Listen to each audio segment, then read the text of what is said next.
Hello everyone. आज हमारा topic है कि जब हम बहुत डिफ़िकल्ट सिचुएशन में हों तो हम भगवान से, ईश्वर से या यूनिवर्स से किस तरीके से अपनी प्रार्थना करें ताकि हम उस प्रॉब्लम से निकल सकें, है ना? क्योंकि प्रार्थना करने का एक तरीका होता है।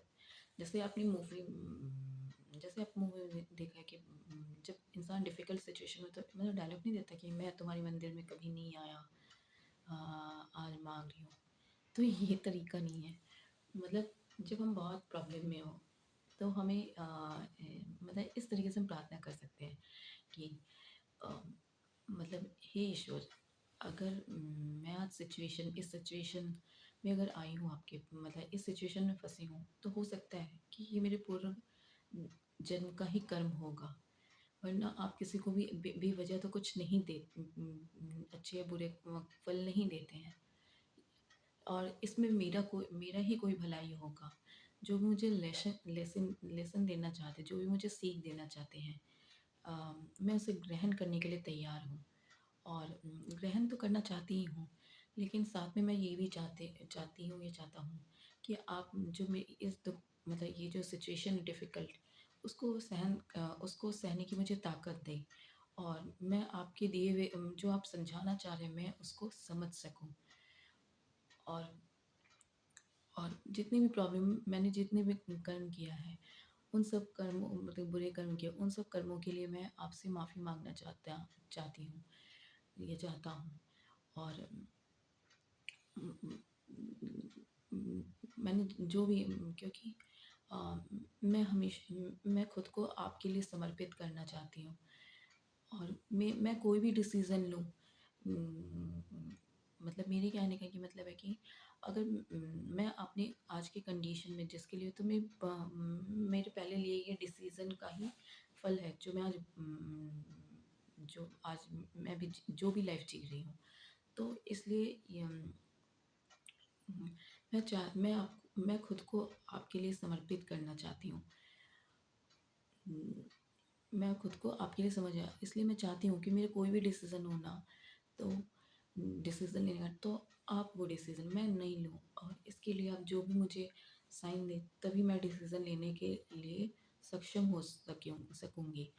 तो हे परमपिता, हे ईश्वर, आप प्लीज़ मुझे गाइडेंस दें, ताकि मैं अपनी इस सिचुएशन से निकल पाऊँ और मैं जल कल्याण में मैं भी अपनी भागीदारी निभा सकूँ।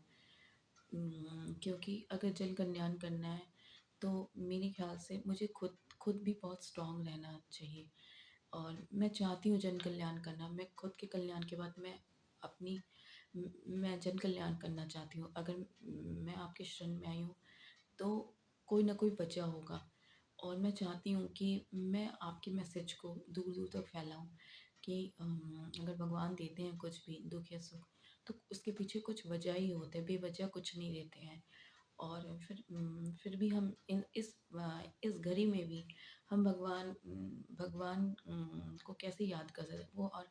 और उम, और मैं सारी दुनिया वाले को बताऊँ कि इस यूनिवर्स में इतनी ताकत है, वो आप जो भी माँगे ना, सब कुछ पूरा कर सकते हैं। बस ध्यान हमें ये रखना है कि हम उनसे कुछ अ, अनर्थ चीज़ ना माँगे, है ना? और जो भी माँगे वो ईश्वर देने के लिए तैयार है। बस ज़रूरत क्या है कि हम उन पे हमेशा भरोसा रखें।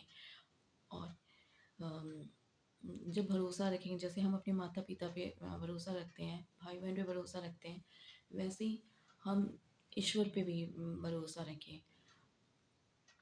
वो हमें सब कुछ देने के लिए तैयार है। हम उनसे कोई छोटी चीज़ें ना माँगे, हम उनसे बड़ी चीज़ें माँगे। और उनके पास सब कुछ है, दे सकते हैं। अगर आज हम जो भी झेल रहे हैं तो वो हमारे पूर्व जन्मों का कर्म है। और और शायद भगवान को स्मरण करने की वजह से ही जो हमें बहुत बड़ा दुःख मिलने वाला था वो बहुत छोटा मिल रहा है। तो अ, बहुत छोटा मिल रहा है। और इस तरीके से हम अपने आप को भगवान की तरफ समर्पित करके अपने डिफ़िकल्ट सिचुएशन से बाहर निकल सकते हैं। और देखिए, यकीन मानिए, जब भी प्रार्थना करें ना, एक रिक्वेस्टिंग मोड में रहें, एक नम्रतापूर्वक ये में रहें।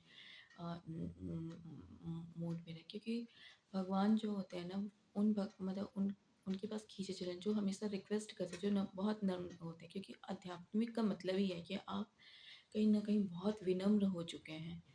तो हमेशा रिक्वेस्टिंग मोड में रहें, और भगवान के पास तो इतना कुछ है जो आप सोचे भी नहीं होंगे।